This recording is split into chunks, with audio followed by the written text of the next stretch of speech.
ক্রান্তিকাল চলছে। আমি সমস্ত রাজনৈতিক দলের নেতৃবৃন্দকে এখানে আমন্ত্রণ করেছিলাম, ওনারা এখানে এসেছেন। আমরা সুন্দর আলোচনা করেছি।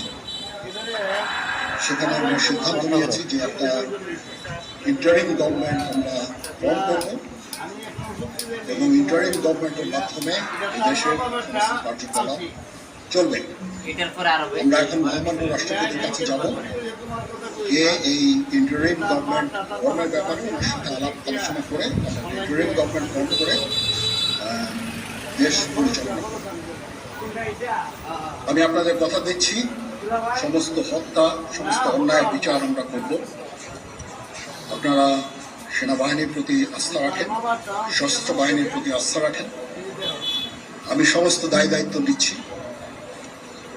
আপনাদের জান